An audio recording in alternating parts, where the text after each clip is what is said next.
मुझे इसी चीज़ का सिला दिया गया है कि मैं 41 लोगों को वहाँ से निकाल के लेके आया हूँ। मैं समझ ही नहीं पा रहा हूँ सर कि मेरे साथ हुआ क्या है। अभी तक इतनी न्यूज़ होने के बाद भी कोई मुझे आश्वासन नहीं मिला, ना कोई अधिकारी, सिर्फ डीडीके छोड़ के कोई भी, ना हमारे जो नेता है, हमारे एमएलए एमपी या जो अध्यक्ष है, जो दिल्ली प्रदेश है, कोई भी किसी की तरफ से कोई भी हम पे कोई आश्वासन नहीं मिला सर। देश के प्रत्येक नागरिक ने एक कहावत सुनी होगी, जूत नेकी कर जूते खा, मैंने भी खाए तू भी खा। ये बात बिल्कुल सटीक साबित होती है वकील हसन की फैमिली पर, क्योंकि वकील हसन वही हीरो हैं जिन्होंने 41 जिंदगियां अपनी जान पर खेलकर बचाई थी। फिलहाल वकील हसन सड़क पर बैठे हैं क्योंकि कल यानी कि बुधवार को वकील हसन की फैमिली का मकान डीडीए के ने कार्यवाही करते हुए पूरी तरह से जमींदोज कर दिया था। फिलहाल वकील हसन मेरे साथ हैं, सीधा बात करेंगे कि आखिर क्यों बार बार वकील हसन को टारगेट किया जा रहा है, जो वकील हसन का मकान है उसको तोड़ा जा रहा है। वकील जी, लगातार आपको टारगेट किया जा रहा है, कल आपके कार्रवाई करते हुए आपका मकान तोड़ दिया गया, तो क्या कहना चाहेंगे? सर मैं कहना चाहता हूँ कि मेरी कोई गलती नहीं थी, मैंने देश के लिए कोई बुरा नहीं किया था। 41 लोगों को मैंने इसलिए सिलक्यारे से निकाला था अपनी जान पे खेल के। मैंने अपनी जान की भी परवाह नहीं की थी, क्योंकि अब भी हम अगर वहाँ के बारे में सोचते हैं तो हमारे रोंगटे खड़े हो जाते हैं। यहाँ मेरी सारी टीम आई हुई है, सारे लड़के आए हुए हैं। तो मुझे इसी चीज़ का सिला दिया गया है कि मैं 41 लोगों को वहाँ से निकाल के लेके आया हूँ। मैं समझ ही नहीं पा रहा हूँ सर कि मेरे साथ हुआ क्या है। वकील जी, जैसा कि हम लगातार कल से आपसे बात कर रहे हैं, आपने बताया था कि ये मकान आपने 2013 में पैसे देकर ख़रीदा है। तो ऐसे में, क्योंकि आपने एक बात और कही थी कि इसकी जो रजिस्ट्री है वो 1987 से इसकी रजिस्ट्री है, कहीं ना कहीं चैन बार बार मकान बेचा भी होगा, ख़रीदा भी गया होगा, उसके बावजूद आप ही के मकान को, क्योंकि आपके आसपास पूरे मकान बने हुए हैं, कोई मकान नहीं तोड़ा गया डीडीए की तरफ से। अब रात में जब हमने खबर चलाई उसके बाद यहाँ डीडीए के अधिकारी पहुँचे, तो डीडीए के अधिकारियों का क्या कहना था आपसे जब यहाँ पहुँचे थे? सर डीडीए के अधिकारी हमें ऑफ़र कर रहे थे कि अभी आप यहाँ से चलिए, हमारा गेस्ट रूम है बसंत कुंज में, आप वहाँ रुकिए और 2 रूम सेट है, आप वहाँ रुकिए, उसके बाद हम आपकी व्यवस्था करते हैं। हमारी प्लानिंग है आपको ये कालकाजी में फ्लैट देने की, डीडीए फ्लैट वगैरह देने की, और आपको कॉन्ट्रैक्ट बेस पे नौकरी देने की। तो मैं बोल रहा हूँ, जब इतने बड़े बड़े लोग हमसे झूठ बोल गए तो डिपार्टमेंट के लोग हैं, इनके हाथ में तो कुछ भी नहीं है, हर कोई हाथ खड़ा कर देता है। तो मैंने उनसे एक ही सवाल किया, सर आप मुझे रिटर्न दे दीजिए, आप जहाँ कहेंगे मैं वहाँ चला जाऊँगा, लेकिन जब तक मुझे रिटर्न नहीं मिलेगा मैं यहाँ से नहीं हिलूँगा, मैं कहीं नहीं जाऊँगा, चाहे यहाँ मुझे कितने दिन लग जाए या मुझे यहाँ बड़े बड़े मरना ही पड़े, तो मैं यहाँ से हटूँगा नहीं सर।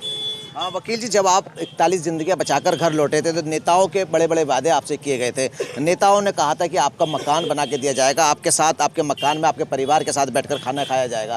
तो अब हम देख रहे हैं कि आप अपने मकान में तो बैठे नहीं हैं, मकान के बाहर जरूर आ गए। इसके बाद क्या कोई नेता, स्थानीय विधायक या स्थानीय जो हमारे सांसद जी हैं वो, या फिर कोई भी सरकारी अधिकारी इस तरह का आपको आश्वासन दे कि नहीं, जो कार्रवाई की गई है आपके साथ गलत हुआ है और इसको जो है आपको मकान आपको वापस दिया जाएगा, इस तरह का कोई आश्वासन अभी तक कहीं से आया? सर कमाल की बात है, अभी तक इतनी न्यूज़ होने के बाद भी कोई मुझे आश्वासन नहीं मिला, ना कोई अधिकारी, सिर्फ डीडीके छोड़ के कोई भी, ना हमारे जो नेता है, हमारे एमएलए एमपी या जो अध्यक्ष है, जो दिल्ली प्रदेश है, कोई भी किसी की तरफ से कोई भी हम पे कोई आश्वासन नहीं मिला सर। वकील जी, लगातार आपकी खबर मीडिया पर चल रही है, उसको देखते हुए एलजी, अभी आप एक दौरा किया है एलजी ने नॉर्थ ईस्ट दिल्ली के अंदर, उन्होंने एक बाइट दी है, बाइट में कहा है कि हम इसकी निष्पक्ष जांच कराएंगे। तो क्या जो दिल्ली के एलजी हैं उनसे आप भरोसा जता पाएंगे? सर ये जांच चलती रहेगी, और एक दिन है ना, ये जांच भी है ना 2 4 5 7 दिन चलेगी। ग्राउंड पे लोग आएंगे, अपनी तरफ से रिपोर्ट बनाएंगे, उनको सबमिट कर देंगे, उसी पे सेटिस्फाइड होकर केस क्लोज कर देंगे। 5 7 दिन बाद आप कहाँ होंगे, मैं कहाँ होंगे और एलजी साहब कहाँ होंगे, और मैं उनसे बात भी करूँगा तो मेरा फ़ोन भी नहीं उठाएंगे। तो ये तो बेकार की बात है सर कि हम जांच कर रहे हैं। जांच करने के लिए क्या मैं ये वो करके बैठा हूँ, कब्जा करके बैठा हूँ? एक सिंपल सी बात है सर, मैं यहाँ 12 13 साल से रह रहा हूँ, 1987 से बना हुआ प्लॉट है। वीडियो वालों ने अपने मतलब उन्होंने मेरे से पैसे मांगे और वो मैं नहीं दे पाया, उसकी वजह से उन्होंने तोड़ा है। मेरे बाजू में मकान है, इधर भी मकान है, पीछे बाउंड्री वाले डीडी की, आगे आपकी एमसीडी की सड़क है, सामने भी मेरे मकान बने हुए हैं। एक मेरा मकान अनोखा है जो डीडी लैंड पे बना हुआ है। वकील जी, एक बात मैं यहाँ कहना चाहूँगा, क्योंकि देखिए ये श्री राम कॉलोनी को इसका दूसरे नाम से लोग कच्ची खजूरी के नाम से भी इसको जानते हैं।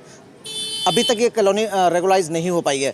क्यों आपका घर ही टारगेट किया जाता है? क्योंकि आप सुनते होंगे, बहुत सारे लोग सुनते हैं कि कच्ची खजूरी के लोग आज भी जो बड़े बुजुर्ग हैं इस कॉलोनी को कच्ची खजूरी कहकर ही पुकारते हैं। तो जाहिर सी बात है ये मकान, ये कॉलोनी पूरी रेगुलाइज तो है नहीं, उसके बावजूद आपको टारगेट बार बार किया जा रहा है। क्या आपको जो 41 ज़िंदगी आपने बचाई उसका इनाम ये सरकार की तरफ से आपको दिया जा रहा है?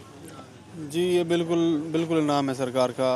और मैं तो ये बोलूँगा, और क्या हो सकता है, सरकार के हाथ में क्या नहीं है इस टाइम। केंद्र में हमारी सरकार बीजेपी सरकार है, उसके हाथ में क्या नहीं है। अगर मैं बिष्ट जी को फ़ोन करता हूँ तो बिष्ट जी ये बोलते हैं कि मेरा हाथ में नहीं है, तो फिर किसके हाथ में? हमारे प्रतिनिधि क्या है, सिर्फ वाद विवाद के लिए रह गए हैं, सिर्फ उद्घाटन के लिए रह गए हैं। जो उनको कोई मतलब जो गरीब आदमी अगर उन तक फ़ोन करना भी चाहेगा, फ़ोन तो छोड़िए, उनसे मिलना भी चाहेगा तो मिलेंगे भी नहीं। तो फिर जनप्रतिनिधि किस नाम के हैं? सिर्फ उद्घाटन करने के?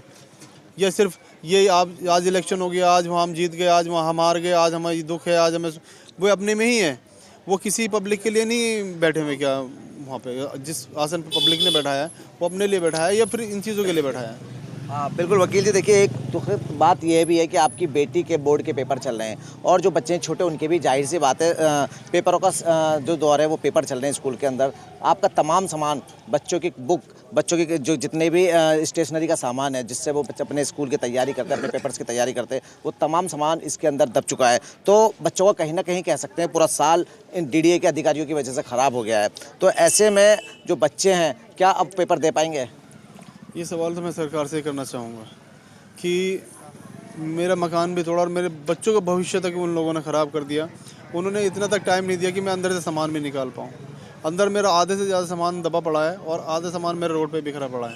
उसमें बच्चों की जो सारी नोटबुक्स वगैरह थी, बैग्स वगैरह थे, हमारे हो सकता है मेरी जो ट्रॉफीज़ मिली है मुझे दुनिया भर से, पूरे देश में से, वो भी उसके अंदर ही दबी हो, उसी के अंदर दबी हुई है। अब बताइए, इतना बड़ा जो काम हुआ है, अगर ये हम जैसे कोई पब्लिक कर देती, इससे तो इतना सा काम, इससे इतना काम कर देती, तो उसे सरकार या पुलिस या कहाँ ले जाके मतलब क्या करती उसके साथ में? और इनका कोई कहने सुनने वाला नहीं है।